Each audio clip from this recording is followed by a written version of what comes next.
I know a lot of people in the audience and some people on our staff very worried about what's going on in the housing market and what it's gonna look like over the next year or two. It doesn't seem like what's been going on can be sustainable. And it turns out that the vibe here at TYT is reflected across the country because apparently searches for the phrase, "when is the housing market going to crash?" are up 2,450% just over the past month. Similarly, Americans are searching in droves for explanations about why the housing market is so hot and why home prices are rising. So look, we have talked about this multiple times, and I have some responses to the current state of the housing market from some insiders, as well as some explanations about how we got here. But I wanted to make sure that we have time for both of you to weigh in, especially Nomi. Is this something that you're particularly worried about, or are people, like the rise in Google traffic like that, is that freaking out a bit disproportionately?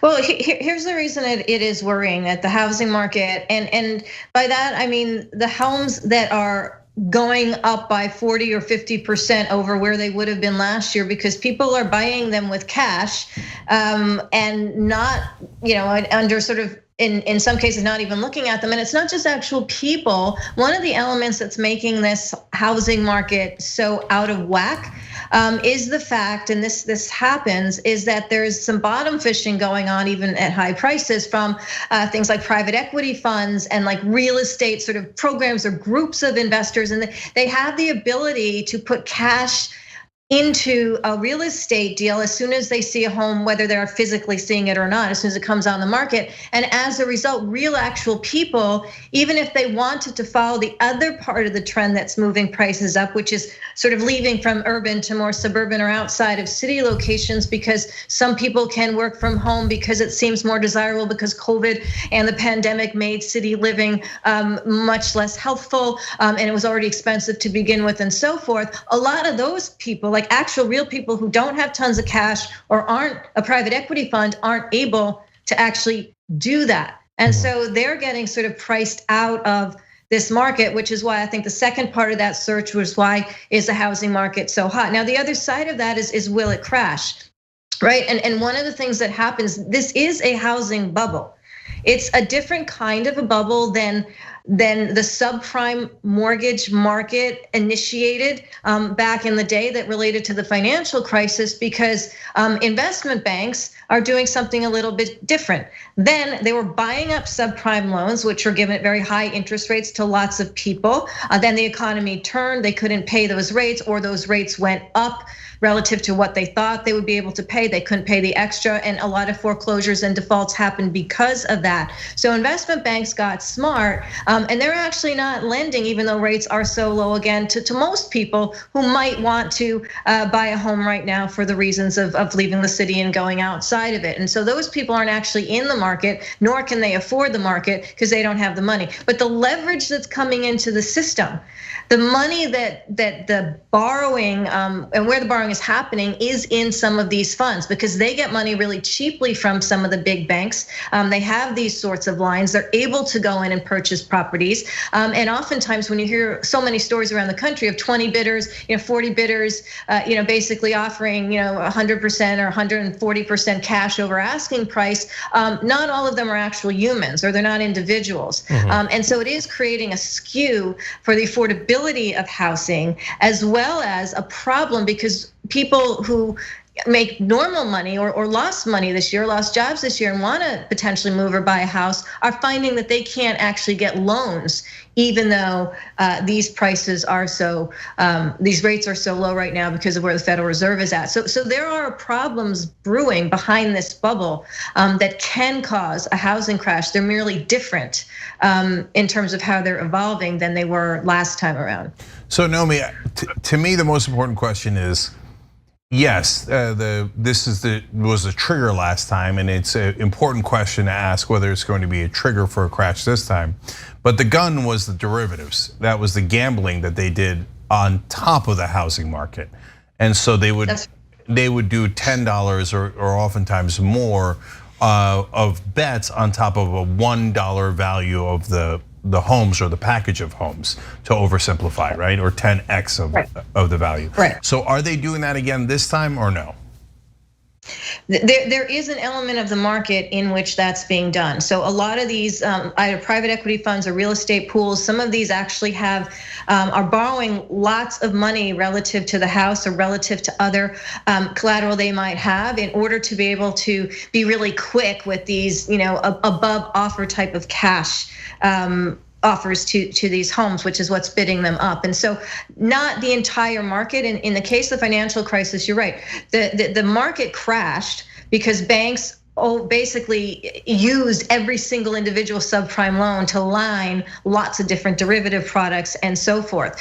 The derivative products right now are still related to real estate, but they're a little bit different. They're leverage or they're additional borrowing, sometimes in the form of derivatives related to real estate groups or pools that aren't necessarily subprime loan related, but they are related to still creating excess borrowing over to not individuals, but to sort of groups and to funds and to firms that are pooling together to be involved in the real estate market and bidding up prices as a result. So yes, there is leverage in the market, and there are some elements of derivatives or different sorts of engineering around that, as well as real individuals who are putting down cash because they're on the we need to leave the urban and go to suburban side of things, and they simply have the cash. So there's two different areas from which money is coming. The leveraged part of it is the part that's most likely going to cause a housing crash.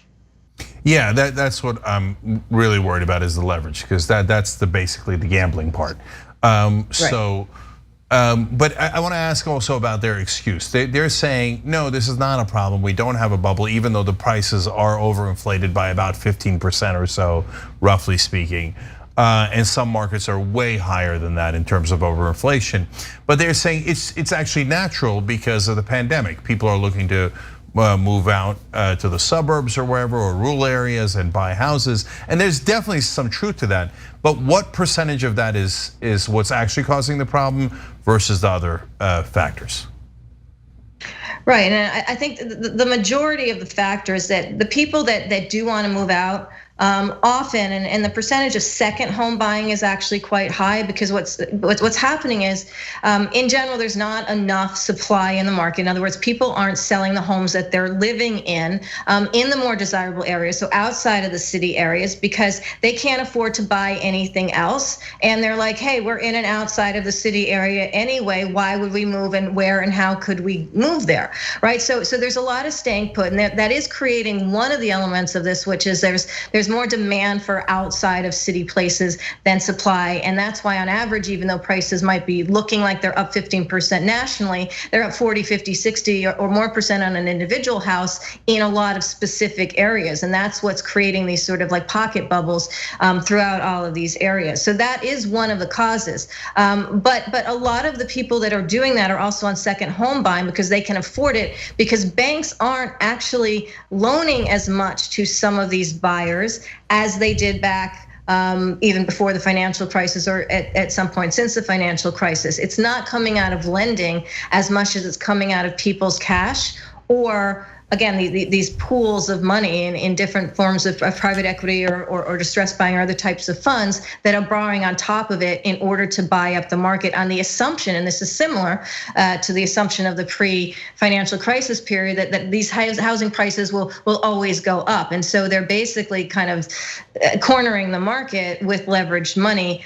It's not real people that are buying up and bidding up the prices on a lot of this. When I say real people, I mean most real people don't have $500,000 to $1 million to more dollars sitting around to throw in an all cash bid, and close it that day. That's not normal for most people's budgets. Yeah, my last thought on it is this. So guys, if you're not aware of this phenomenon, we talked about it a couple times on the show. Wall Street's buying up houses, a lot of the houses, because after the foreclosures, that they foreclosed on the homes, and then they thought, wow, these are really cheap, and nobody has any money left. So they bought up a lot of those homes, and now they're charging rent back to the people who no longer have the money for a down payment and can't buy the homes. So then they're building up the equity in those homes rather than the individual homeowner, the real people that Nomi's talking about. And so they figure it's a win-win. I'm gonna get the rent, I'm gonna pay for it that way, and I build the equity, and I screw over the homeowners in two different ways. But the problem here is that if they're playing that game too aggressively and they're driving up the prices too much, and then they're using leverage to bet on it again, well, then we've rebuilt a bubble that is very dangerous, not just for the housing market, but for the entire economy. And all those neighborhoods in which the real spikes are happening. Right. So yeah, so we'll obviously follow the story and see if how it develops. But right now, everybody's got a different view on how much of a red alert it is, and but certainly it's something that we should all be concerned about to some degree and keep a careful eye on, because here we go again. It could easily explode at some point.